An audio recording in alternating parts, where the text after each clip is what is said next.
Livro narrado e idealizado por Cristiane Batista. Se inscreva, obrigada. O material infantil como fonte dos sonhos. Freud. Como todos os outros autores nesse assunto, com exceção de Robert, assinalei como terceira peculiaridade do conteúdo dos sonhos poder ele incluir impressões que remontam à primeira infância e que não parecem ser acessíveis à memória de vigília. Naturalmente, é difícil determinar se isso ocorre ou não com frequência, visto que a origem dos elementos oníricos em questão não é reconhecida após o despertar. A prova de que aquilo com que estamos lidando são impressões da infância deve, portanto, ser estabelecida por meio de indícios externos, e é raro haver oportunidade de fazê-lo. Um exemplo particularmente convincente é o apresentado por Maury, sobre o homem que um dia tomou a decisão de visitar sua terra natal após uma ausência de mais de 20 anos.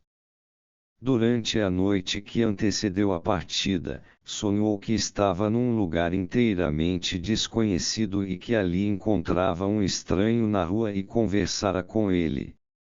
Ao chegar em casa, verificou que o lugar desconhecido era real e ficava bem nas imediações de sua cidade natal, e que o estranho do sonho vinha a ser um amigo de seu pai já falecido, que ainda morava lá. Essa foi uma prova conclusiva de que, em sua infância, ele vira tanto o homem como o lugar. Esse sonho também deve ser interpretado como um sonho de impaciência, tal como o da moça que tinha uma entrada de teatro na bolsa, o da criança cujo pai lhe prometera levá-la a uma excursão até o Ramo e sonhos semelhantes. Os motivos que levaram os autores dos sonhos a reproduzir uma impressão específica de sua infância, e não qualquer outra, não podem, é claro, ser descobertos sem uma análise. Alguém que frequentou um de meus ciclos de palestras e que se gabava de que seus sonhos muito raramente sofriam distorção relatou-me que, não fazia muito tempo, sonhara ver seu antigo tutor na cama com a babá que estivera com sua família até os seus 11 anos de idade. No sonho, ele identificou o local onde ocorrera a cena. Seu interesse tinha sido despertado e ele contara o sonho a seu irmão mais velho, que, rindo, confirmou a veracidade do que ele havia sonhado. O irmão se lembrava muito bem daquilo, pois tinha 6 anos na época. Os amantes tinham o hábito de embriagar o menino mais velho com cerveja, sempre que as circunstâncias eram favoráveis às relações sexuais durante a noite. O menino mais novo, o sonhador, que contava então 3 anos de idade e dormia no quarto com a ama, não era considerado um empecilho. Há outra maneira de estabelecer com certeza, sem o auxílio da interpretação, que um sonho contém elementos da infância. É quando o sonho é do tipo que se chama recorrente, isto é, quando se teve o sonho pela primeira vez na infância e depois ele reaparece constantemente, de tempos em tempos, durante o sono adulto. Posso acrescentar aos exemplos conhecidos desses sonhos alguns de meus próprios registros, embora eu mesmo nunca tenha experimentado um deles. Um médico de 30 e poucos anos relatou-me que, desde os primórdios de sua infância até a época atual, um leão amarelo aparecia frequentemente em seus sonhos, e pôde fornecer uma descrição minuciosa dele. Esse leão de seus sonhos surgiu um dia em forma concreta, como um enfeite de porcelana há muito desaparecido. O rapaz soube, então, por intermédio da mãe, que esse objeto fora seu brinquedo predileto durante a primeira infância, embora ele próprio houvesse esquecido esse fato.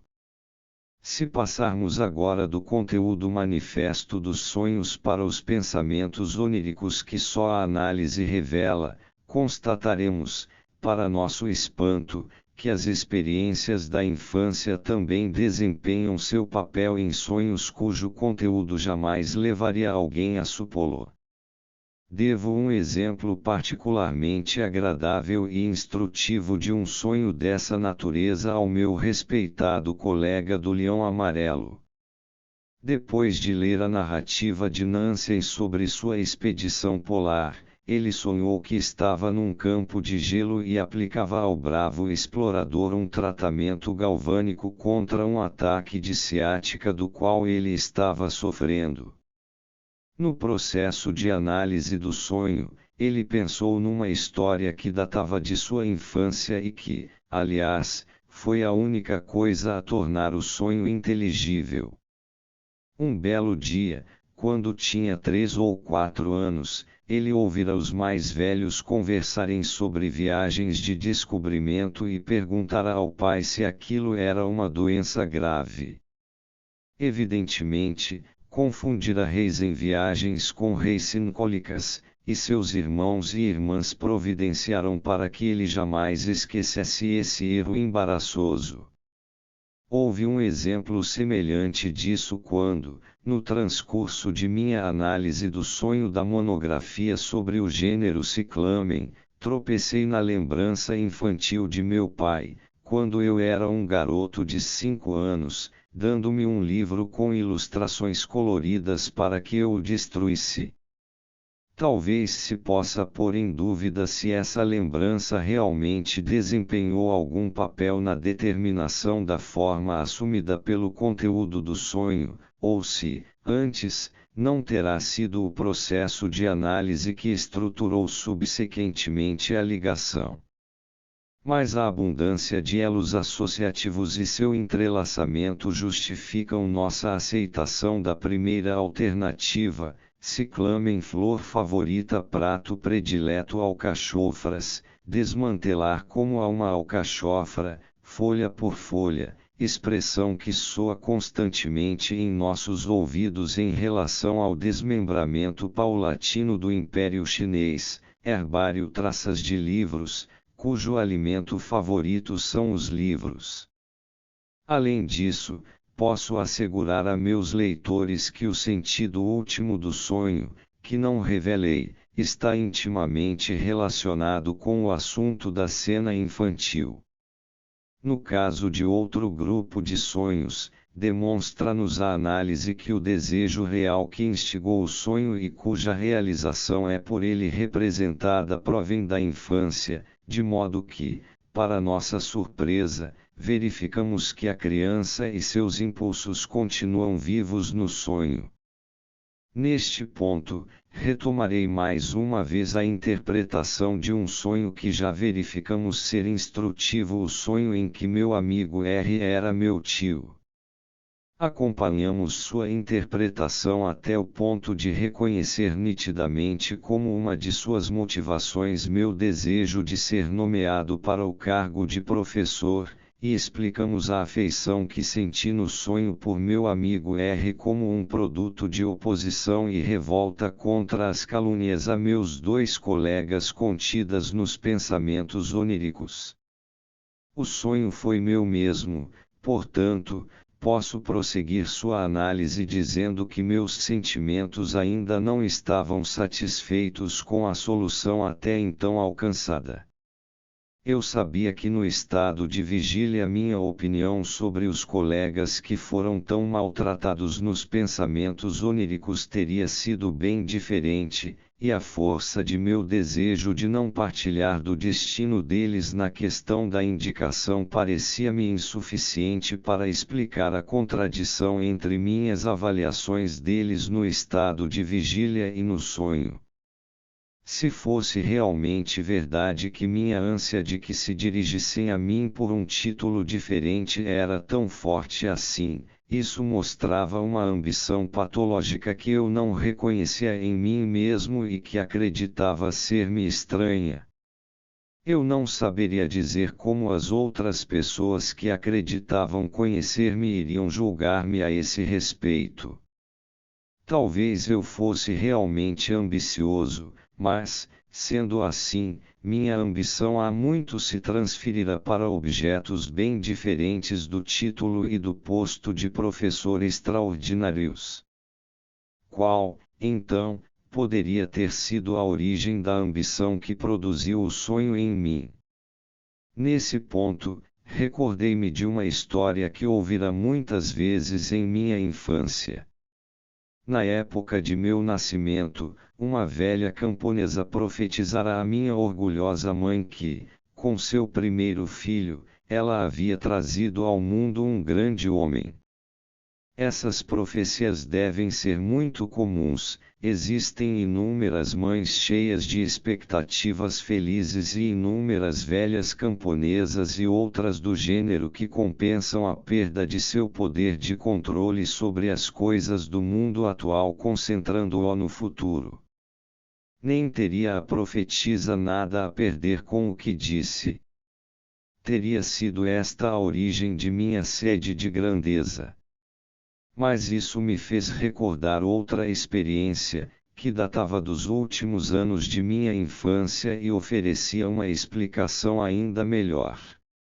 Meus pais tinham o hábito, quando eu era um menino de 11 ou 12 anos, de levar-me ao Preitar. Uma noite, quando lá estávamos sentados num restaurante, nossa atenção foi atraída por um homem que ia de mesa em mesa e, em troca de uma pequena esmola, improvisava uma composição poética sobre qualquer tópico que lhe fosse apresentado. Mandaram-me trazer o poeta à nossa mesa e ele mostrou sua gratidão ao mensageiro. Antes de perguntar qual seria o tema escolhido, dedicou-me algumas linhas, declarando em sua inspiração que, quando eu crescesse, provavelmente seria um ministro do gabinete. Eu ainda me lembrava muito bem da impressão que essa segunda profecia me havia causado. Aqueles eram os tempos do Ministério Burger. Pouco antes, meu pai levara para casa retratos desses profissionais da classe média Herbst, Giskra, Unger, Berger e os demais e nós havíamos iluminado a casa em homenagem a eles. Havia até mesmo alguns judeus entre eles. Assim, dali por diante, todo estudante judeu aplicado levava a pasta de ministro do gabinete em sua sacola. Os eventos daquele período sem dúvida tiveram alguma relação com o fato de que, até pouco antes de meu ingresso na universidade, fora minha intenção estudar direito, e só no último momento é que eu mudei de opinião. A carreira ministerial está definitivamente barrada aos médicos. Mas agora voltemos a meu sonho. Comecei a compreender que meu sonho me conduzira do melancólico presente às animadoras esperanças dos dias do Ministério Burger, que o desejo que ele fizera ao máximo por realizar remontava àqueles tempos. Ao maltratar meus dois eminentes e eruditos colegas por serem judeus, e ao tratar um deles como simplório e o outro como criminoso, estava comportando-me como se eu fosse o ministro, colocara-me no lugar do ministro. Virei a mesa sobre Sua Excelência violentamente. Ele se recusara a me nomear professor extraordinários, e eu me desforrara no sonho, tomando-lhe o lugar. Em outro exemplo tornou-se evidente que, embora o desejo que instigou o sonho fosse um desejo atual, ele recebera um poderoso reforço de lembranças que se estendiam a épocas muito distantes da infância. O que tenho em mente é uma série de sonhos que se baseiam num anseio de visitar Roma. Ainda por muito tempo, sem dúvida, terei de continuar a satisfazer esse anseio em meus sonhos, pois, na estação do ano em que me é possível viajar, a permanência em Roma deve ser evitada por motivos de saúde. Por exemplo, sonhei certa vez que contemplava, da janela de um vagão de trem, o Tibre e a Ponte Sant'Angelo. O trem começou a se afastar e ocorreu-me que eu mal havia posto os pés na cidade. O panorama que vi em meu sonho fora tirado de uma famosa gravura que eu vislumbrara por um momento na véspera, na sala de estar de um de meus pacientes. Noutra ocasião, alguém me levava ao alto de uma colina e me mostrava Roma meio envolta em brumas. Estava tão distante que fiquei surpreso por ter dela uma visão tão clara. Havia mais coisas no conteúdo desse sonho do que me sinto disposto a descrever com pormenores, mas o tema da terra prometida vista de longe era óbvio nele.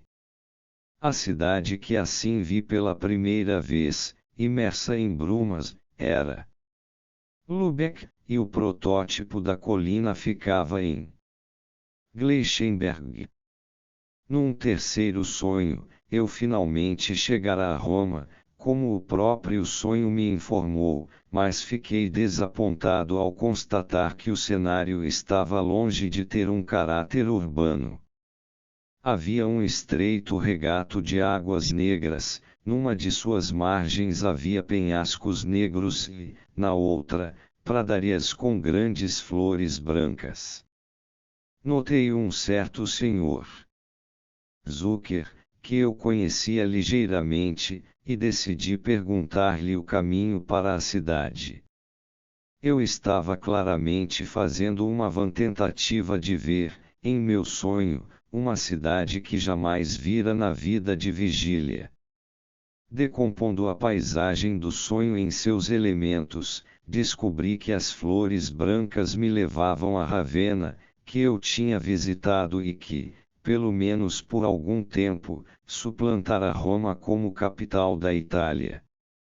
Nos pântanos ao redor de Ravenna encontramos belíssimos lírios que cresciam em águas negras. Como tínhamos tido grande dificuldade de retirá-los da água, o sonho os fez crescer em pradarias, como os narcisos em nossa própria Alcei. O penhasco negro, tão próximo da água, lembrou-me nitidamente o Vale Tepl, perto de Carlsbad. Carlsbad permitiu-me explicar o curioso detalhe de eu haver perguntado o caminho a Sr. Zucker. O material de que se tecia o sonho incluía, nesse ponto, duas daquelas jocosas anedotas judaicas que contêm tão profunda e por vezes amarga sabedoria mundana, e que tanto apreciamos citar em nossas conversas e cartas. Eis a primeira, a história da Constituição. Um judeu sem dinheiro meterá-se furtivamente, sem passagem, no expresso para Carlsbad. Foi apanhado, e toda vez que os bilhetes eram conferidos, ele era retirado do trem e tratado com severidade cada vez maior. Numa das estações de sua via dolorosa, encontrou-se com um conhecido que lhe perguntou para onde estava viajando. Para Carlsbad, foi sua resposta, se minha constituição puder aguentar. Minha lembrança passou então para outra história, a de um judeu que não sabia falar francês e a quem haviam recomendado que, quando chegasse a Paris, perguntasse o caminho para a Rue Richelieu. A própria Paris fora, durante muitos anos, outra meta dos meus anseios, e a sensação de bem-aventurança com que pela primeira vez pisei em suas calçadas me pareceu uma garantia de que outros de meus desejos seriam também realizados. Perguntar o caminho, além disso, era uma alusão direta a Roma, já que é bem sabido que todos os caminhos levam até lá. Da mesma forma, o nome Zucker Açúcar constituía novamente uma alusão a Carlsbad, pois temos o hábito de recomendar um tratamento lá para qualquer pessoa que sofra do mal constitucional do diabetes. A instigação desse sonho fora uma proposta feita por meu amigo de Berlim de que nos encontrássemos em Praga na Páscoa. O que ali iríamos debater teria incluído algo com uma outra relação com açúcar e diabetes. Um quarto sonho, que ocorreu logo depois do último, levou-me a Roma mais uma vez. Eu via a esquina de uma rua diante de mim e ficava surpreso por encontrar tantos cartazes em alemão ali afixados.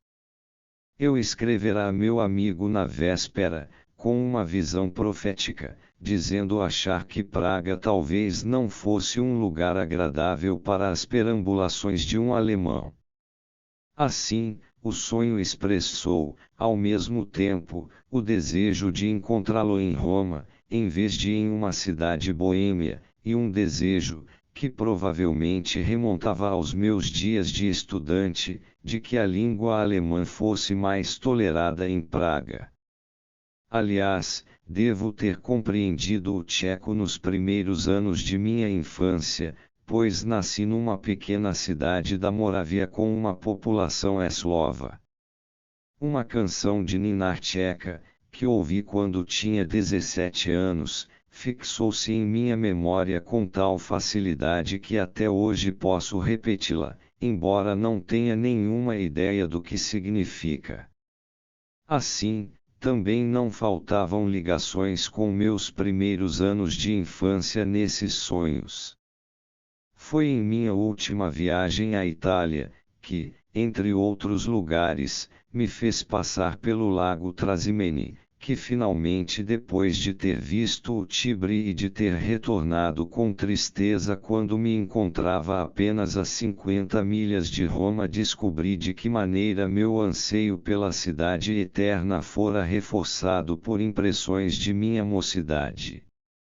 Eu estava no processo de elaborar um plano para contornar Roma no ano seguinte e ir até Nápoles, quando me ocorreu uma frase que devo ter lido em um de nossos autores clássicos: qual dos dois, podes argumentar, andou de um lado para o outro em seu gabinete com maior impaciência, depois de ter elaborado seu plano de ir a Roma Winkelmann, o vice-comandante, ou Aníbal, o comandante em chefe. Na realidade, eu vinha seguindo as pegadas de Aníbal. Como ele, estava destinado a não ver Roma, e também ele se deslocara para a campanha quando todos o esperavam em Roma. Mas Aníbal, com quem eu viera a me assemelhar nesses aspectos, fora o herói predileto de meus últimos tempos de ginásio. Como tantos meninos daquela idade, eu simpatizara, nas guerras púnicas, não com os romanos, mas com os cartagineses.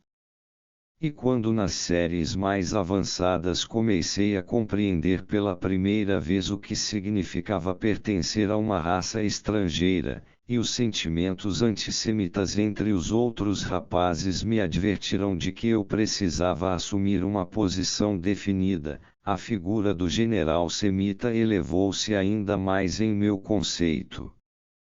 Para minha mente juvenil, Aníbal e Roma simbolizavam o conflito entre a tenacidade dos judeus e a organização da Igreja Católica. E a importância crescente dos efeitos do movimento antissemita em nossa vida emocional ajudou a fixar as ideias e os sentimentos daqueles primeiros anos. Assim, o desejo de ir a Roma se transformara, em minha vida onírica, num disfarce e num símbolo para muitos outros desejos apaixonados. Sua realização seria perseguida com toda a perseverança e obsessão do cartaginês, embora se afigurasse, no momento, tão pouco favorecida pelo destino quanto fora o desejo de Aníbal, durante toda a sua vida, de entrar em Roma. Nesse ponto, fui novamente confrontado com um evento de minha juventude, cuja força ainda era demonstrada em todas essas emoções e em todos esses sonhos. Eu devia ter 10 ou 12 anos quando meu pai começou a me levar com ele em suas caminhadas e a me revelar, em suas conversas, seus pontos de vista sobre as coisas do mundo em que vivemos. Foi assim que, numa dessas ocasiões, ele me contou uma história para me mostrar como as coisas estavam melhores naquela época do que nos seus dias. Quando eu era jovem, disse ele, fui dar um passeio num sábado pelas ruas da cidade onde você nasceu, estava bem vestido e usava um novo gorro de pele. Um cristão dirigiu-se a mim e, de um só golpe, atirou o meu gorro na lama e gritou: "Judeu, saia da calçada!" "E o que fez o senhor?" perguntei-lhe. "Desci da calçada e apanhei meu gorro", foi sua resposta mansa. Isso me pareceu uma conduta pouco heróica por parte do homem grande e forte que segurava o garotinho pela mão. Contrastei essa situação com outra que se ajustava melhor aos meus sentimentos, a cena em que o pai de Aníbal, Amílcar Barca, fez seu filho jurar perante o altar da casa que se vingaria dos romanos. Desde essa época Aníbal estivera presente em minhas fantasias. Creio poder remontar as origens de meu entusiasmo pelo general cartaginês recuando mais um passo em minha infância, portanto, mais uma vez, seria apenas questão da transferência de uma relação emocional já formada para um novo objeto. Um dos primeiros livros em que pus as mãos depois que aprendi a ler foi a História do Consulado e do Império, de Chers. Ainda me lembro de quando colocava etiquetas com os nomes dos marechais de Napoleão nas costas achatadas de meus soldadinhos de madeira. Naquela época, meu favorito declarado já era Macena, ou, para dar ao nome sua forma judaica, Manassé. Sem dúvida, essa preferência era também parcialmente explicável pelo fato de o meu aniversário cair no mesmo dia que o dele, exatamente 100 anos depois. O próprio Napoleão se assemelha a Aníbal, por terem ambos atravessando os Alpes.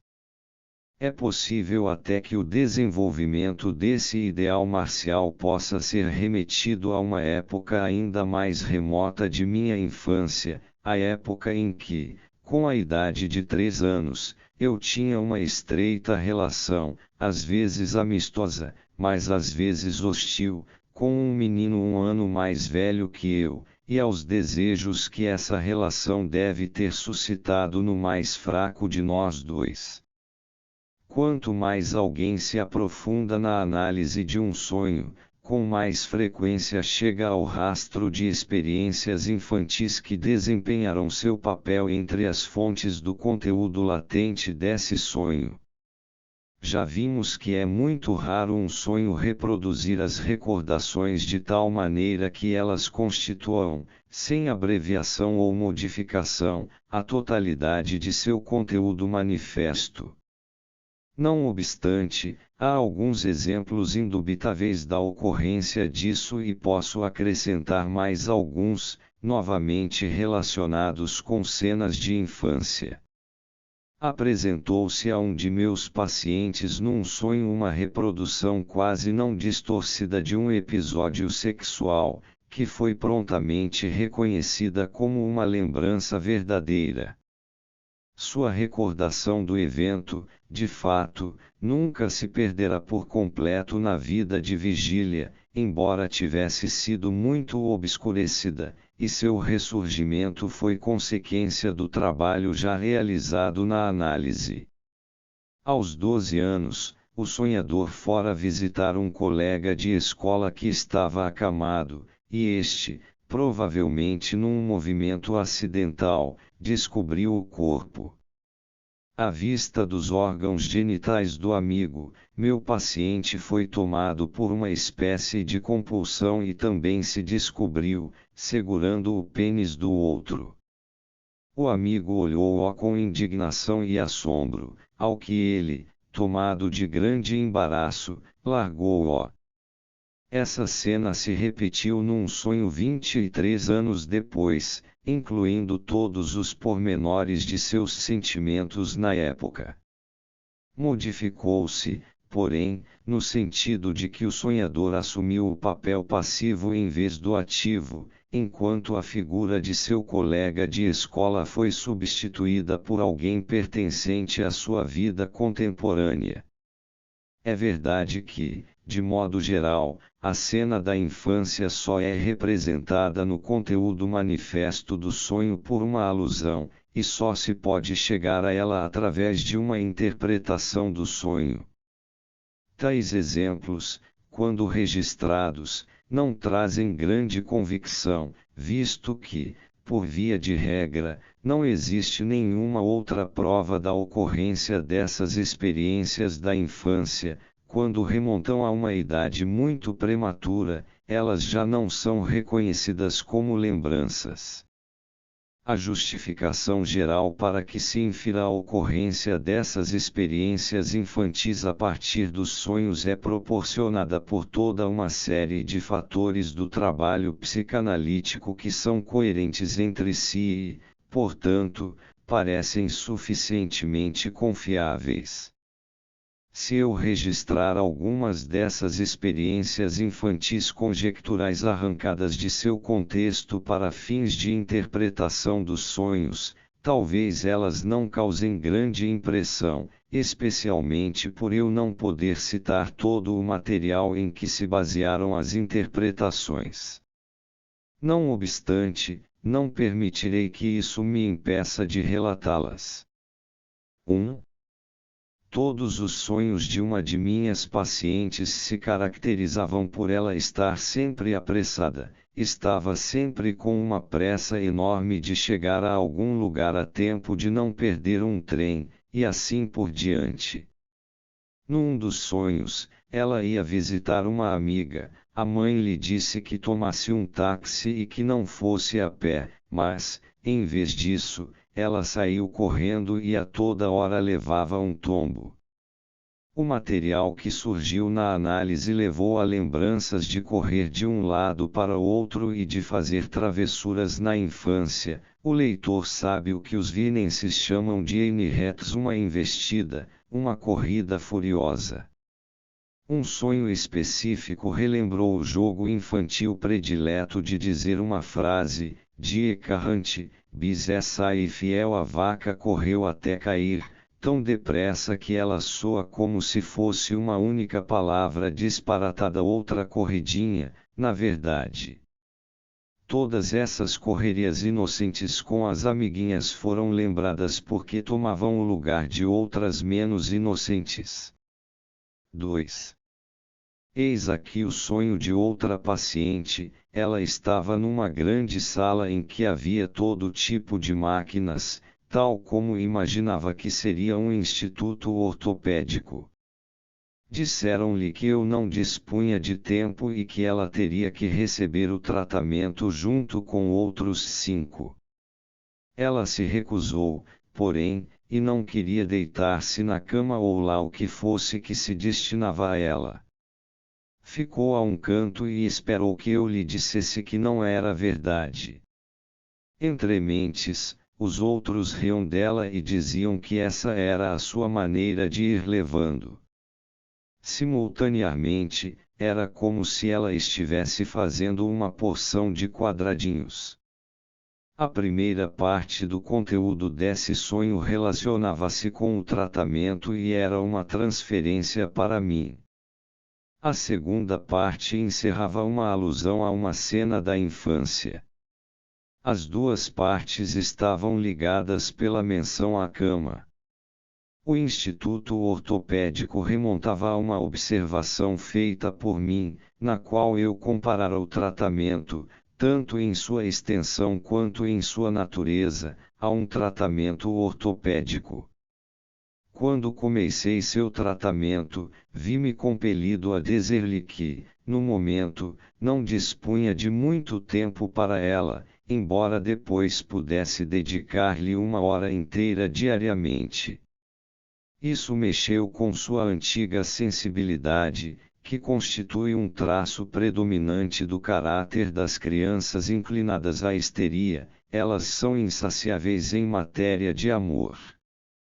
Minha paciente era a caçula de uma família de 6 filhos, donde junto com outros 5, e tinha sido, portanto, a favorita do pai. Mesmo assim, parece ter sentido que seu adorado pai lhe dedicava muito pouco de seu tempo e sua atenção.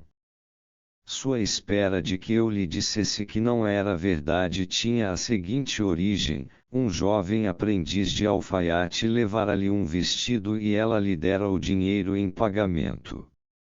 Depois, perguntara ao marido se, caso o menino perdesse o dinheiro, ela teria que pagá-lo novamente.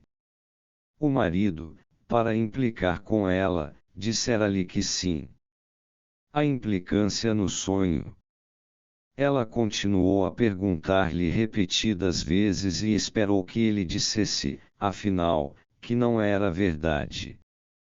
Foi então possível inferir que, no conteúdo latente do sonho, ocorrera-lhe a ideia de saber se ela teria que me pagar o dobro caso eu lhe dispensasse o dobro do tempo, ideia que ela considerou avara ou suja.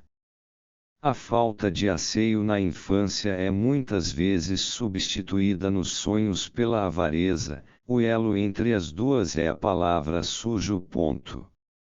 Se todo o trecho sobre esperar que eu dissesse etc. servia, no sonho, como um circunlóquio para o termo sujo, então o fato de ela ficar de pé a um canto e não se deitar na cama combinava com o termo, na qualidade de componentes de uma cena de infância, uma cena em que ela sujara a cama e fora punida tendo de ficar de pé a um canto, com a ameaça de que o pai não a amaria mais e de que os irmãos e irmãs ririam dela, e assim por diante. Os quadradinhos relacionavam-se com sua sobrinha, que lhe mostrara o truque aritmético de dispor algarismos em 9 quadrados. Creio que isso está certo, de tal modo que eles somem 15 em todas as direções. 3.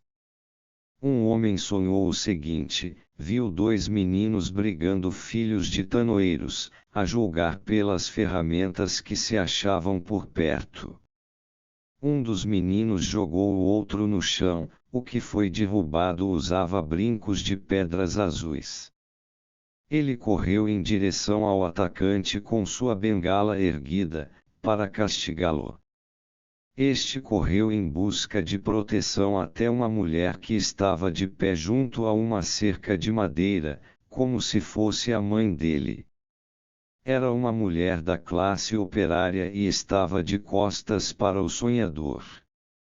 Finalmente, ela se voltou e dirigiu-lhe um olhar terrível, de modo que ele fugiu apavorado. Via-se a carne vermelha de suas pálpebras inferiores à mostra. O sonho utilizara copiosamente eventos triviais do dia anterior. Ele de fato vira 2 meninos na rua, um dos quais derrubou o outro no chão. Quando ele se precipitou para impedir a briga, ambos saíram correndo. Filhos de tanoeiros. Isso só foi explicado por um sonho subsequente, no qual ele empregou a expressão arrancando o fundo de um baril. A partir de sua experiência, ele achava que brincos de pedras azuis eram basicamente usados por prostitutas. Ocorreu-lhe então um verso de um conhecido poema burlesco sobre 2 meninos. O outro menino chamava-se Marie, isto é, era uma menina. A mulher de pé. Após a cena com os 2 meninos, ele fora fazer uma caminhada pelas margens do Danúbio e aproveitara a solidão do lugar para urinar numa cerca de madeira. Mais adiante, uma senhora idosa respeitavelmente trajada sorrira para ele de maneira muito amigável e quisera dar-lhe seu cartão de visita. Visto que a mulher do sonho estava de pé na mesma posição que ele ao urinar, devia tratar-se de uma mulher urinando. Isso coincide com sua aparência terrível e com a carne vermelha à mostra, que só poderia relacionar-se com a abertura dos órgãos genitais causada pela posição abaixada. Isso, visto em sua infância, reapareceu numa lembrança posterior como carne viva como uma ferida. O sonho combinou duas oportunidades que ele tivera, quando menino, de ver os órgãos genitais de garotinhas, quando eram derrubadas no chão e quando estavam urinando. Da outra parte do contexto, emergiu uma lembrança de ele ser castigado ou ameaçado por seu pai pela curiosidade sexual que demonstrara nessas ocasiões. 4. Por trás do seguinte sonho, produzido por uma senhora idosa, havia toda uma gama de lembranças da infância, combinadas da melhor forma possível numa única fantasia. Ela saiu com uma pressa enorme para tratar de alguns assuntos. No Graben, caiu de joelhos, como se estivesse prostrada. Um grande número de pessoas reuniu-se em torno dela, especialmente condutores de táxi, mas ninguém a ajudou a levantar-se. Ela fez várias tentativas vãs, e deve ter finalmente alcançado êxito, pois foi posta num táxi que iria levá-la para casa. Alguém atirou uma cesta grande e muito carregada, como uma cesta de compras, pela janela depois que ela entrou. Essa era a mesma senhora que sempre se sentia apressada em seus sonhos, assim como havia corrido e feito traquinagens quando criança.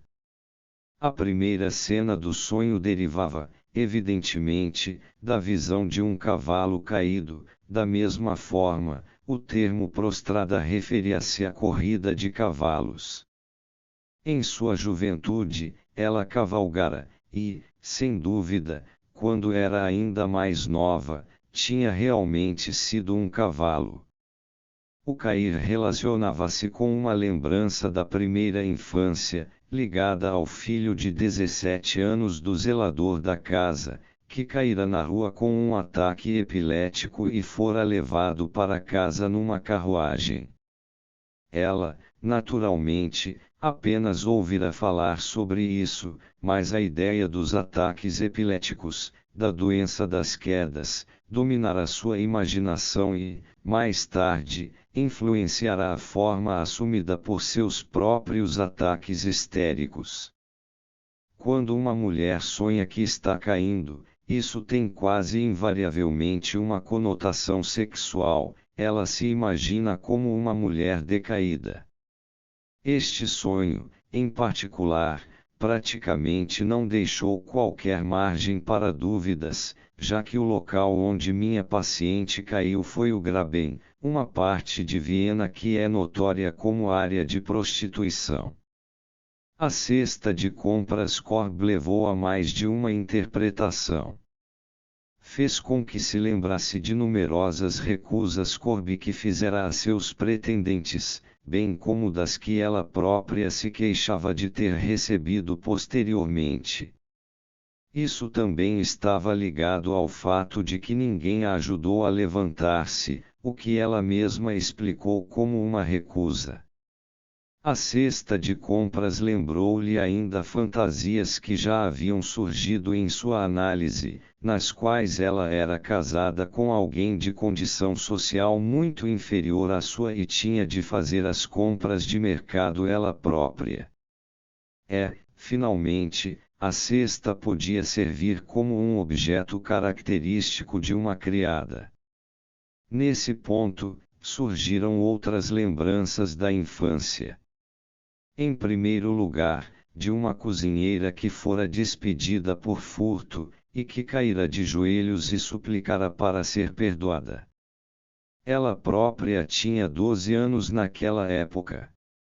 Depois, de uma empregada que fora despedida por causa de um caso amoroso com o cocheiro da família, que, aliás, casou-se com ela depois. Assim, essa lembrança era também uma das fontes dos cocheiros, condutores, do sonho, que, ao contrário do cocheiro real, não soergueram a mulher decaída. Restava explicar o fato de a cesta ser atirada pela janela depois que ela entrou. Isso a fez lembrar-se de despachar bagagens a serem enviadas por trem, do costume rural de os namorados subirem e entrarem pela janela de suas namoradas, e de outros pequenos episódios de sua vida no campo, de como um cavalheiro lançara algumas ameixas azuis para uma senhora pela janela de seu quarto, e de como sua própria irmã mais nova se assustara com o idiota da aldeia olhando por sua janela. Uma lembrança obscura de seus 10 anos de idade começou então a emergir, de uma babá do interior que se entregara a cenas amorosas, das quais a menina poderia ter visto algo, com um dos criados da casa, e que, juntamente com seu amante, tinha sido mandada embora, posta para fora, o oposto da imagem onírica atirada para dentro, uma história de que já nos havíamos aproximado partindo de várias outras direções. A bagagem ou mala de um criado é desdenhosamente designada, em Viena, como 7 ameixas, arrume suas 7 ameixas e deu fora. Meus registros naturalmente abrangem uma grande coletânea de sonhos de pacientes cuja análise levou a impressões infantis obscuras ou inteiramente esquecidas, muitas vezes remontando aos 3 primeiros anos de vida. Mas seria arriscado aplicar quaisquer conclusões extraídas delas aos sonhos em geral. As pessoas em questão eram, na totalidade dos casos, neuróticas e, em particular, histéricas, e é possível que o papel desempenhado pelas cenas infantis em seus sonhos fosse determinado pela natureza de sua neurose, e não pela natureza dos sonhos. Não obstante, ao analisar meus próprios sonhos e, afinal, não estou fazendo isso por causa de nenhum sintoma patológico gritante, ocorre com a mesma frequência que, no conteúdo latente de um sonho, eu deparei inesperadamente com uma cena de infância, e imediatamente toda uma série de meus sonhos se vincula com associações que se ramificam de alguma experiência de minha infância. Já dei alguns exemplos disso, e terei outros a dar em conexão com uma variedade de aspectos. Talvez eu não possa encerrar melhor esta sessão do que relatando um ou dois sonhos meus em que ocasiões recentes e experiências há muito esquecidas da infância se uniram como fontes do sonho. 1. Fatigado e faminto após uma viagem, fui dormir, e as principais necessidades vitais começaram a anunciar sua presença em meu sono. Tive o seguinte sonho: entrei numa cozinha à procura de pudim. Lá havia 3 mulheres de pé, uma delas era a estalajadeira e revolvia algo na mão, como se estivesse fazendo knodelbolinhos de massa.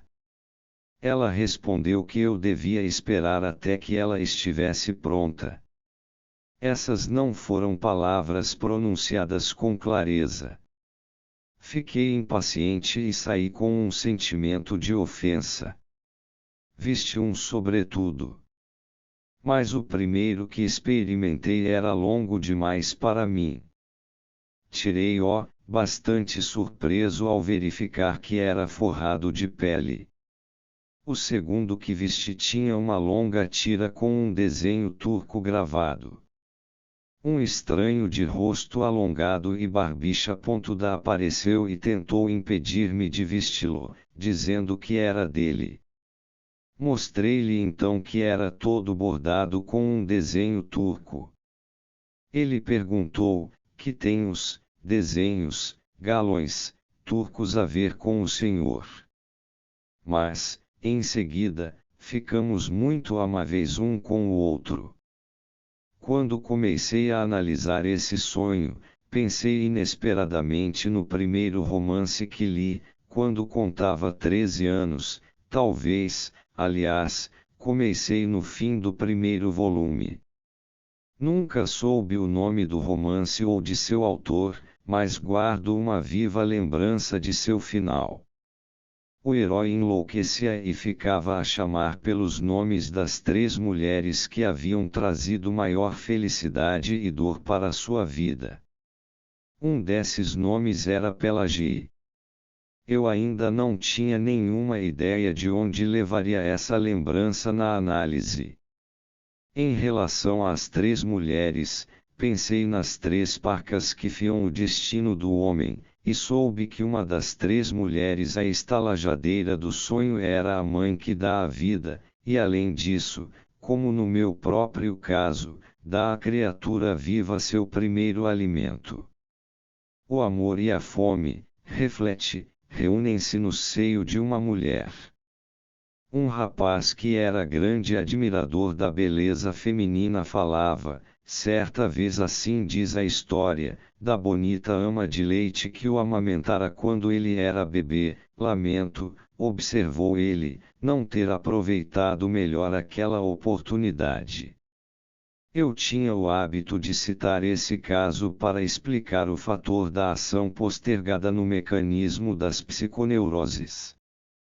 Uma das parcas, portanto, esfregava as palmas das mãos como se estivesse fazendo bolinhos de massa, estranha ocupação para uma parca, e que exigia uma explicação.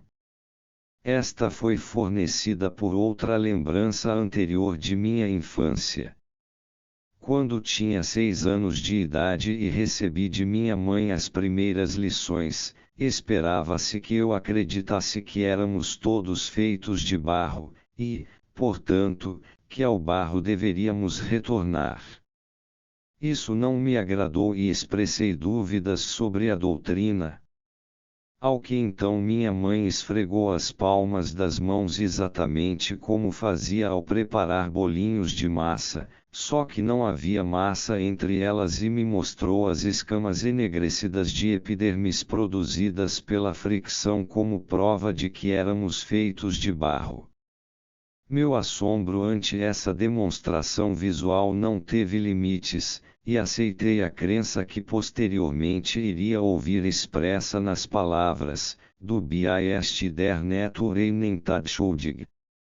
Assim, foram realmente as parcas que encontrei na cozinha ao entrar nela, como tantas vezes fizera na infância quando sentia fome, enquanto minha mãe, de pé junto ao fogo, me advertia de que eu devia esperar até que o jantar ficasse pronto. E agora, quanto aos bolinhos de massa, os Knödel. Pelo menos um dos meus professores na universidade, e precisamente aquele a quem devo meus conhecimentos histológicos, por exemplo, da epidermis, se lembrava de uma pessoa contra quem fora obrigado a mover um processo por plagiar seus escritos sempre que ouvia o nome Knödel. A ideia de plágio, de apropriar-se do que quer que se possa, mesmo que pertença a outra pessoa, levava claramente à segunda parte do sonho, na qual eu era tratado como se fosse o ladrão que durante algum tempo praticou suas atividades de furtar sobretudos nas salas de conferências. Eu havia anotado a palavra plagiar sem pensar nela, por ter me ocorrido, mas então observei que ela podia estabelecer uma ponte bruque entre diferentes partes do conteúdo manifesto do sonho. Uma cadeia de associações, pelagia e plagiar, plagióstomos ou tubarões, a bexiga natatória de um peixe fishblase, ligou o antigo romance com o caso de Knödel e com os sobretudos, que se referiam claramente a dispositivos empregados na técnica sexual. Cf. Os sonhos aliterativos de Maury. Sem dúvida, era uma cadeia de ideias muito artificial e sem sentido, mas eu nunca poderia tê-la construído na vida de vigília, a menos que já tivesse sido construída pelo trabalho do sonho. É, como se a necessidade de estabelecer ligações forçadas não considerasse nada sagrado. O nome honrado de Brooke, confronte com a ponte verbal acima, lembrou-me o instituto em que passei as horas mais felizes de minha vida estudantil, livre de todos os outros desejos. Suvirdseuschander veit Brustein. MIT Gedenteidmer Gelustein. Em completo contraste com os desejos que agora me atormentavam em meus sonhos. Finalmente, veio-me à lembrança outro professor muito respeitado. Seu nome, Fleisch igual carne, tal como Knoedler, soava como algo para comer e uma cena aflitiva em que as escamas de epiderme desempenhavam certo papel, minha mãe e a estalajadeira, bem como a loucura, o romance, e uma droga do dispensário que elimina a fome, a cocaína. Poderia continuar a seguir as intricadas sequências de ideias dentro dessa linha e explicar completamente a parte do sonho que ainda não analisei, mas devo desistir neste ponto, porque o sacrifício pessoal exigido seria grande demais.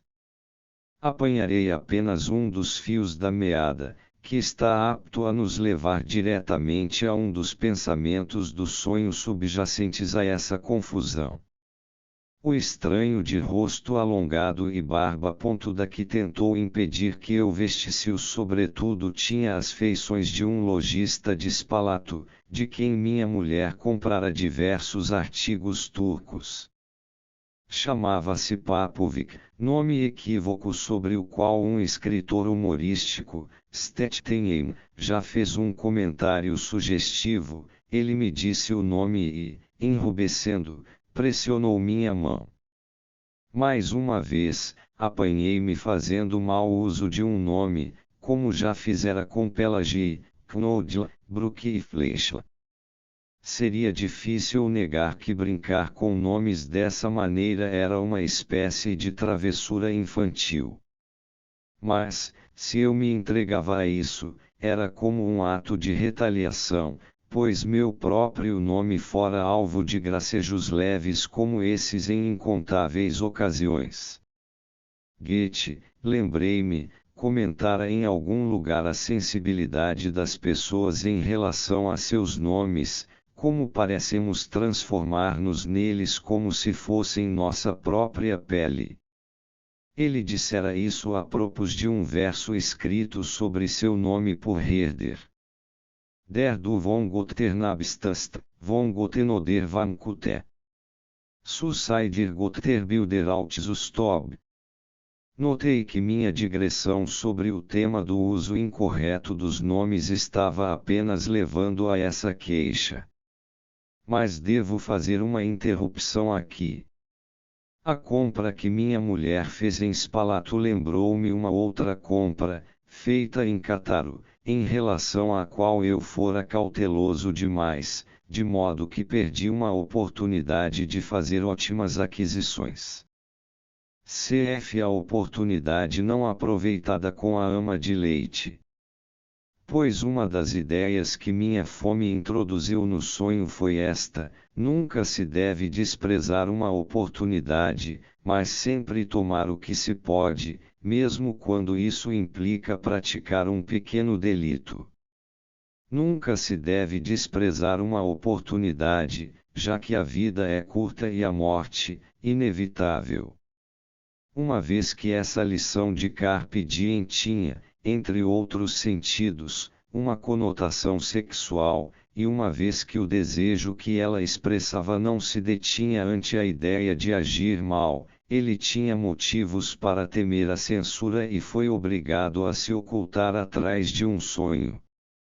toda espécie de pensamentos de sentido contrário encontrou então expressão, lembranças de uma época em que o sonhador se contentava com um alimento espiritual, ideias restritivas de todo tipo, e até ameaças dos mais revoltantes castigos sexuais. 2. O sonho seguinte exige um preâmbulo bastante longo. Eu me dirigia à estação oeste em Viena a fim de tomar o trem para passar minhas férias de verão em Alzey, mas havia chegado à plataforma enquanto um trem anterior, que ia para Ischl, ainda se encontrava na estação. Lá, vi o Conde Fan, que mais uma vez ia a Ischl para ter uma audiência com o imperador. Embora estivesse chovendo, ele chegara numa carruagem aberta. Passara direto pela entrada que dava acesso aos trens locais. O fiscal de bilhetes no portão não o havia reconhecido e tentara pedir-lhe o bilhete, mas o conde o afastara com um breve e abrupto movimento da mão, sem lhe dar qualquer explicação. Depois que o trem para Ischl partiu, eu deveria ter deixado novamente a plataforma e voltado à sala de espera, e tive certa dificuldade de arranjar as coisas de modo que me permitissem permanecer na plataforma. Passei o tempo vigiando atentamente, para ver se aparecia alguém que tentasse conseguir um compartimento reservado utilizando alguma espécie de pistolão. Pretendia, nesse caso, protestar energicamente, isto é, reivindicar direitos iguais. Entre mentes, estivera cantarolando uma melodia que reconheci como sendo a área de Fígaro em L Nasce de Fígaro. Se vou ao balari, senhor continuou. Se vou ao balari, senhor continuou. A ela chitarino L sonero. Duvido um pouco de que alguém mais pudesse reconhecer a melodia. A noite inteira eu me sentira animado e com espírito combativo. Mexera com meu garçom e com o cocheiro do táxi sem, espero, tê-los ofendido. E agora todo tipo de ideias insolantes e revolucionárias me passavam pela cabeça, combinando com as palavras de Fígaro e com minhas lembranças da comédia de Beaumarchais que eu vira encenada pela Comédie Française. Pensei na frase sobre os grandes cavalheiros que se tinham dado ao trabalho de nascer, e no droit do senhor que o conde Almaviva tentou exercer sobre Susana. Pensei também em como nossos maliciosos jornalistas da oposição faziam piadas com o nome do Conde Fan, chamando-o, em vez disso, de Conde Nispstum. Não que eu o invejasse. Ele estava a caminho de uma audiência espinhosa com o imperador, enquanto eu era o verdadeiro Conde Faz nada de partida para minhas férias. Seguiu-se toda espécie de projetos agradáveis para as férias. Nesse momento, chegou à plataforma um cavalheiro que reconheci como um inspetor de exames médicos do governo, o qual, por suas atividades nessa função, ganhara o lisonjeiro apelido de parceiro de soneca do governo. Pediu que lhe arranjassem um meio compartimento de primeira classe em virtude de seu cargo oficial, e ouvi um ferroviário dizer ao outro, onde devemos pôr o cavalheiro com o meio bilhete de primeira classe. Esse, pensei com meus botões, era um belo exemplo de privilégio, afinal, eu tinha pagado o preço integral de uma passagem de primeira classe. E de fato obtive um compartimento, mas não um vagão com corredor, de modo que não haveria um toalete disponível durante a noite. Queixei-me a um funcionário sem conseguir nenhum êxito, mas espicacei-o sugerindo que, de qualquer modo, ele devia mandar fazer um buraco no chão do compartimento para atender às possíveis necessidades dos passageiros. De fato, acordei 15 para as 3 da madrugada com grande vontade de urinar, depois de ter tido o seguinte sonho. Uma multidão de pessoas, uma reunião de estudantes. Um conde, Fanoutaf, estava falando. Foi desafiado a dizer algo sobre os alemães, e declarou, com um gesto desdenhoso, que a flor predileta deles era a unha de cavalo, e pôs uma espécie de folha deteriorada ou melhor, o esqueleto amassado de uma folha em sua lapela. Enfureci-me então me enfureci, embora ficasse surpreso por tomar essa atitude. A seguir, de maneira menos distinta. Era como se eu estivesse na aula, 38 as entradas estavam fechadas por cordões de isolamento e tínhamos que fugir.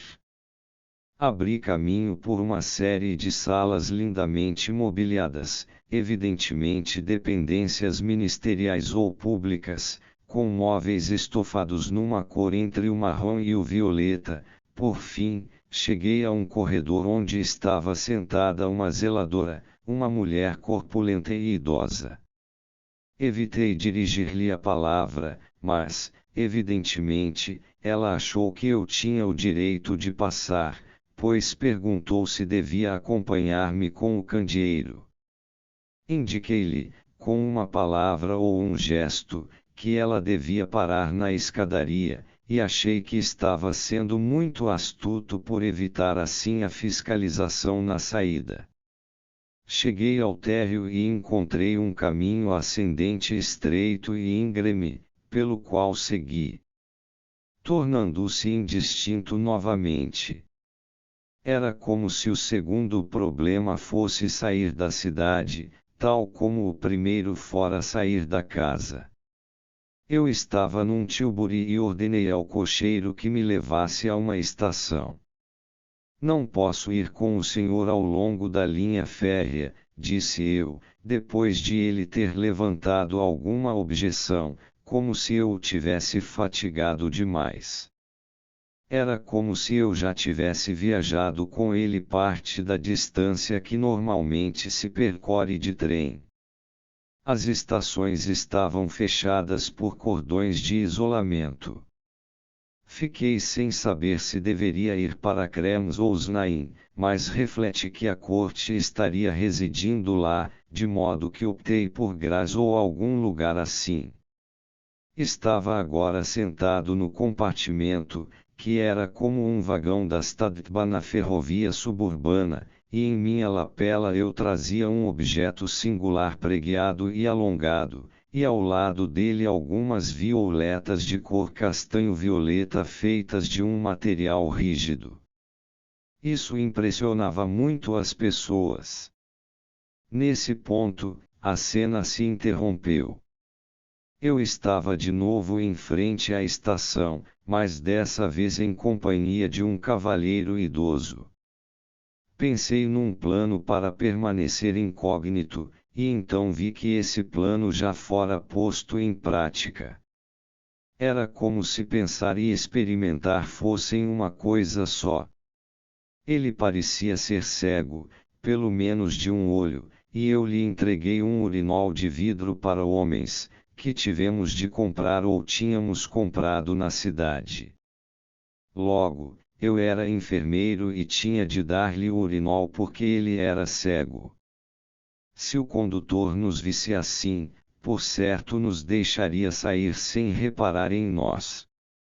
Aqui, a atitude do homem e de seu pênis urinando aparecerão de forma plástica. Foi nesse ponto que acordei, sentindo necessidade de urinar. O sonho como um todo dá a impressão de ser da ordem de uma fantasia em que o sonhador foi reconduzido ao ano da Revolução de 1848.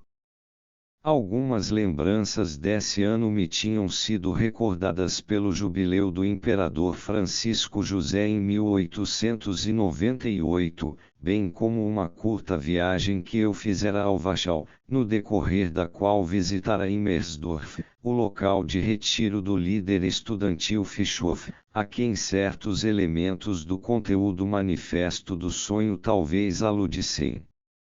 Minhas associações levaram-me então à Inglaterra e à casa de meu irmão lá. Ele costumava mexer frequentemente com sua mulher com as palavras 50 anos atrás, extraídas do título de um dos poemas de Lord Tennyson, que seus filhos costumavam corrigir por 15 anos atrás. Essa fantasia revolucionária, contudo, que derivara de ideias despertadas em mim ao ver o Conde Fan, era como a fachada de uma igreja italiana, no sentido de não ter nenhuma relação orgânica com a estrutura por trás dela. Mas diferia dessas fachadas por ser desordenada e cheia de lacunas, e pelo fato de partes da construção interna terem irrompido nela em muitos pontos. A primeira situação do sonho era um amálgama de várias cenas que posso isolar. A atitude insolente adotada pelo conde no sonho foi copiada de uma cena em meu curso secundário quando eu tinha 15 anos. Havíamos tramado uma conspiração contra um professor impopular e ignorante, cuja mola mestra fora um de meus colegas de escola, que desde aquela época parecia ter adotado Henrique VIII da Inglaterra como seu modelo. A liderança do ataque principal foi outorgada a mim, e o sinal para a revolta aberta seria um debate sobre a importância do Danúbio para a Áustria, confronte com o Wachau. Um de nossos colegas de conspiração era o único aristocrata da turma, que, em vista do notável comprimento de seus membros, era chamado a girafa. Ele estava de pé, como o conde em meu sonho, depois de ser repreendido pelo tirano da escola, o professor de língua alemã.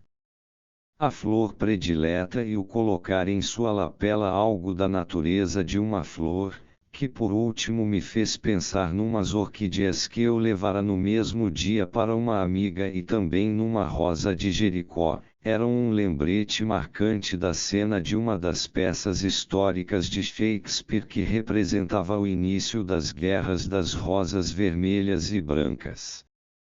A menção a Henrique VIII abriu caminho para essa lembrança.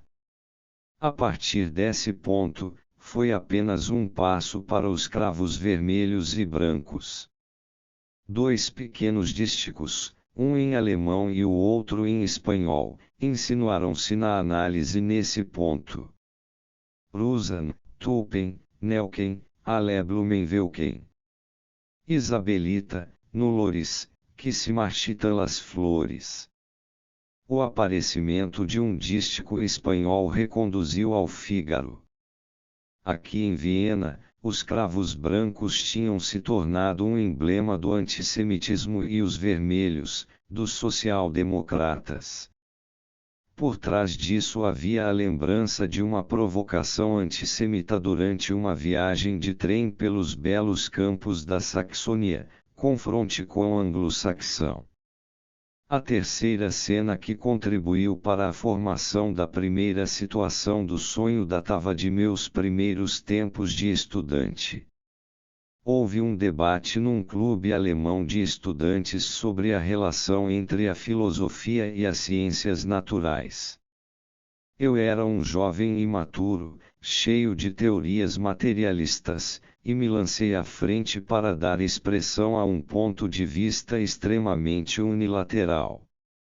A isto, alguém que era mais velho que eu e meu superior, alguém que desde então tem demonstrado sua habilidade para liderar homens e organizar grandes grupos, e que também, aliás, tem um nome derivado do reino animal, levantou-se e nos passou uma boa descompostura. Também ele, disse-nos, havia alimentado porcos em sua juventude e voltara arrependido à casa de seu pai. Enfureci-me, como no sonho, e retruquei rudemente Salgrobe, literalmente grosso como um suíno, dizendo que, como agora sabia que ele tinha alimentado porcos na juventude, já não ficava surpreso com o tom de seus discursos. No sonho, eu ficava surpreso com minha atitude nacionalista germânica. Houve uma comoção geral e fui conclamado por muitos dos presentes a retirar minhas observações, mas recusei-me a fazê-lo. O homem que eu insultara era sensato demais para considerar o incidente um desafio, e deixou que o assunto morresse. Os demais elementos dessa primeira situação do sonho derivavam de camadas mais profundas. Qual o significado do pronunciamento do conde sobre a unha de cavalo?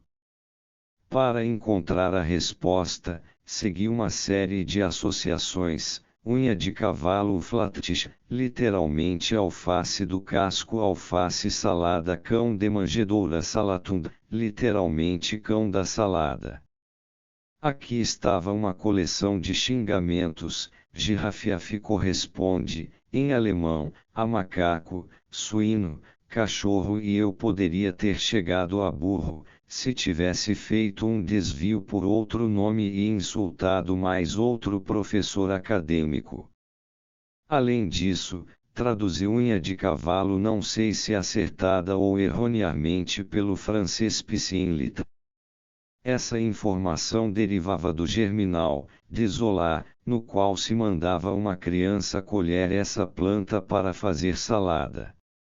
O termo francês para cão tien me fez lembrar a função principal, tir, em francês, comparado com pisee para a função secundária.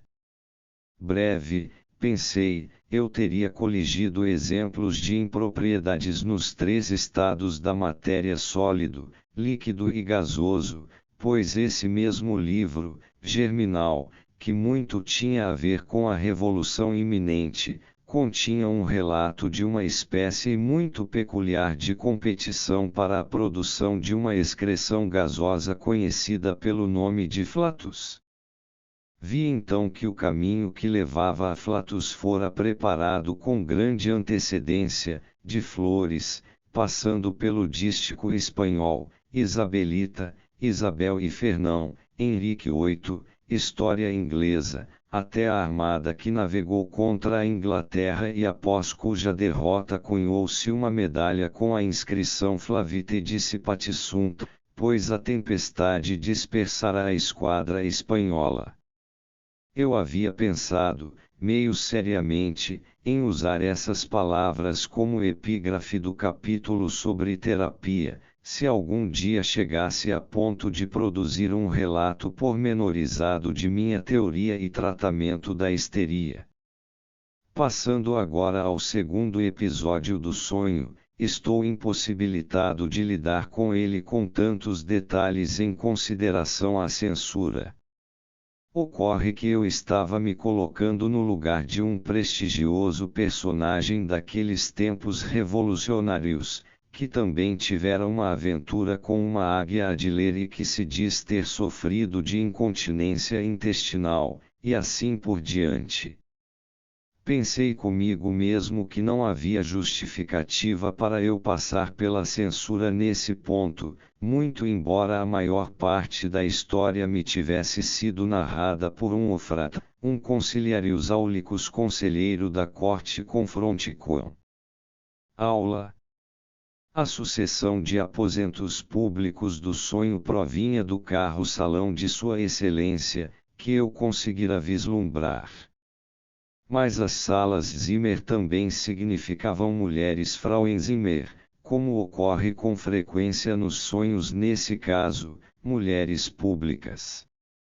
Na figura da zeladora eu estava mostrando minha falta de gratidão para com uma espirituosa senhora de idade e retribuindo mal sua hospitalidade e as muitas boas histórias que ouvira quando fui recebido em sua casa.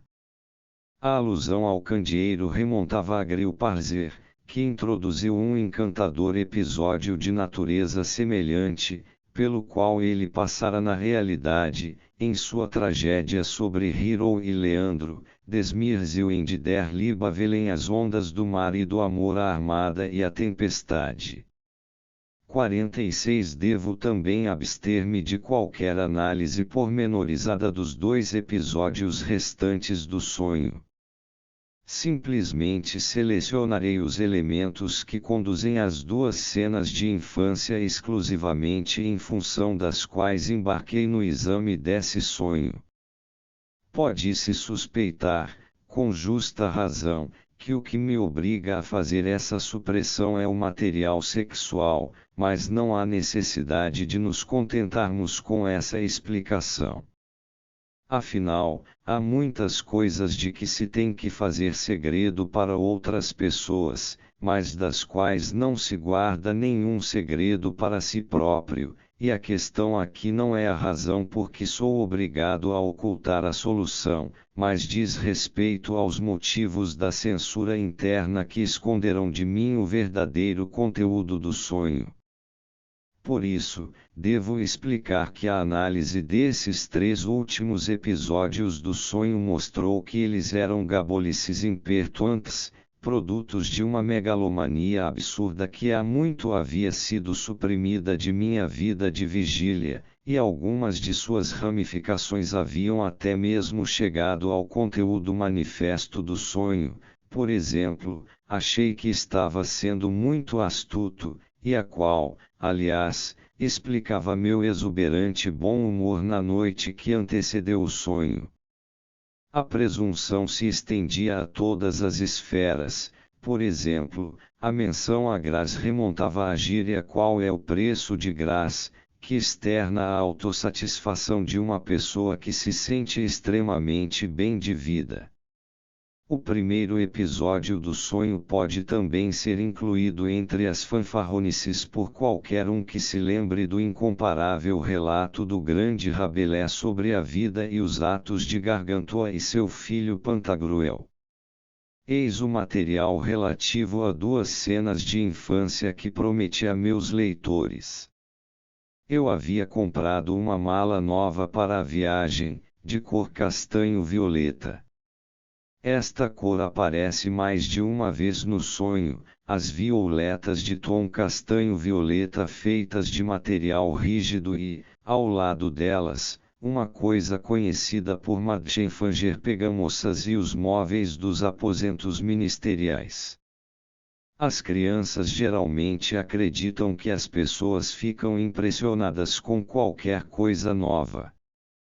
A seguinte cena de minha infância me foi descrita, e minha lembrança da descrição tomou o lugar da recordação da própria cena. Parece que, quando tinha 2 anos, eu ainda molhava a cama ocasionalmente, e quando era repreendido por isso, consolava meu pai prometendo comprar-lhe uma bela cama nova e vermelha em N, a cidade mais próxima com alguma importância. Essa fora a origem da oração entre parênteses do sonho, no sentido de que tínhamos comprado ou tivemos de comprar o urinol na cidade, devemos sempre cumprir nossas promessas. Note-se, também, a justaposição simbólica do urinol masculino e da mala ou caixa feminina. Essa minha promessa exibia toda a megalomania da infância. Já nos deparamos com o importante papel desempenhado nos sonhos pelas dificuldades das crianças em relação à micção confronte com o sonho relatado na P205. Também já tomamos conhecimento, pela psicanálise de pacientes neuróticos, da íntima relação entre o urinar na cama e o traço de caráter da ambição. Quando eu tinha 7 ou 8 anos, houve outra cena doméstica da qual me lembro com muita clareza. Uma noite, antes de ir dormir, desprezei as normas formuladas pelo decoro e obedeci aos apelos da natureza no quarto de meus pais, na presença deles. No decorrer de sua reprimenda, meu pai deixou escapar as seguintes palavras: esse menino não vai dar em nada. Isso deve ter sido um golpe terrível para minha ambição, pois ainda há referências a essa cena recorrendo constantemente em meus sonhos, e estão sempre ligadas a uma enumeração de minhas realizações e sucessos, como se eu quisesse dizer: estão vendo, eu dei em alguma coisa. Essa cena, portanto, forneceu o material para o episódio final do sonho, no qual, por vingança, é claro, os papéis foram invertidos. O homem mais velho, claramente meu pai, pois a cegueira num olho se referia a seu glaucoma unilateral, agora urinava diante de mim, tal como eu urinara na presença dele em minha infância. Na referência a seu glaucoma eu fazia com que ele se lembrasse da cocaína, que o havia ajudado na operação, como se, dessa maneira, eu tivesse mantido minha promessa.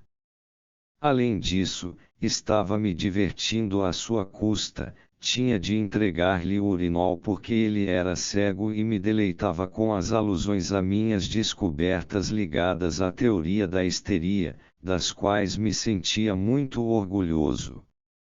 As duas cenas de micção de minha infância estavam, de qualquer modo, estreitamente ligadas ao tema da megalomania, mas sua emergência enquanto eu viajava para Alcei foi ainda auxiliada pela circunstância fortuita de que não havia um toalete contíguo a meu compartimento e de que eu tinha motivos para prever a dificuldade que de fato surgiu ao amanhecer.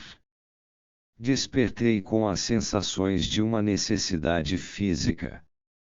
Poder-se-ia, penso eu, ficar inclinado a supor que essas sensações tinham sido o verdadeiro agente provocador do sonho, mas prefiro adotar outro ponto de vista, a saber, o de que o desejo de urinar só foi despertado pelos pensamentos do sonho.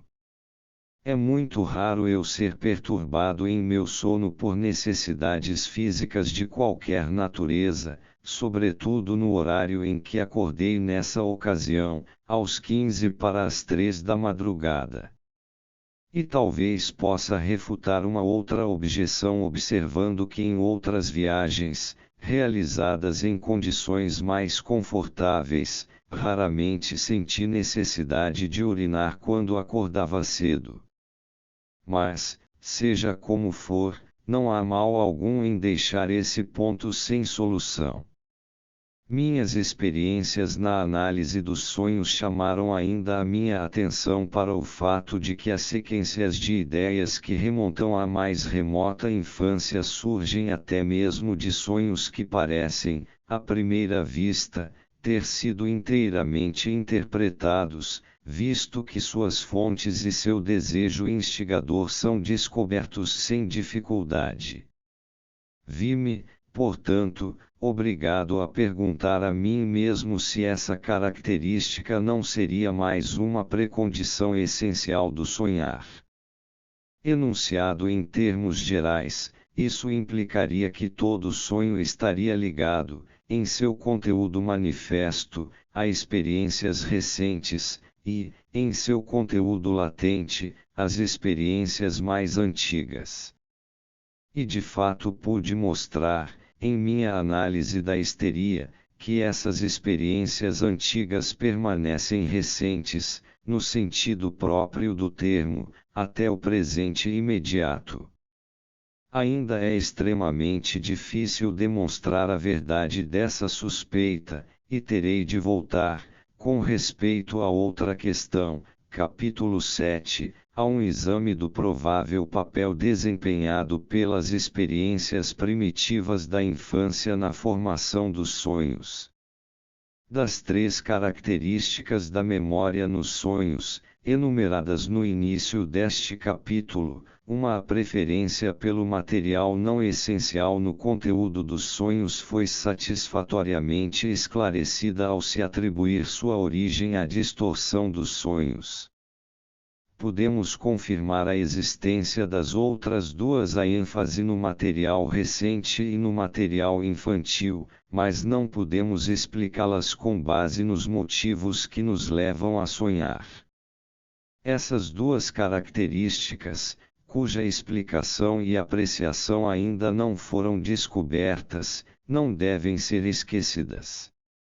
Seu lugar apropriado deve ser buscado algures quer na psicologia do estado de sono, quer no exame da estrutura do aparelho mental, em que nos envolveremos posteriormente, depois que tivermos compreendido que a interpretação dos sonhos é como uma janela pela qual podemos vislumbrar o interior desse aparelho.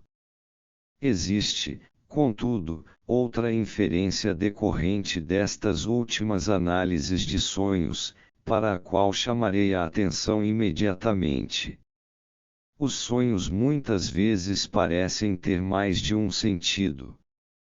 Não só, como mostraram nossos exemplos, podem abranger várias realizações de desejos, uma ao lado da outra, como também pode haver uma sucessão de sentidos ou realizações de desejos superpostos uns aos outros, achando-se na base a realização de um desejo que data da primeira infância. E aqui surge mais uma vez a questão de verificar se não seria mais correto asseverar que isso ocorre invariavelmente, e não frequentemente.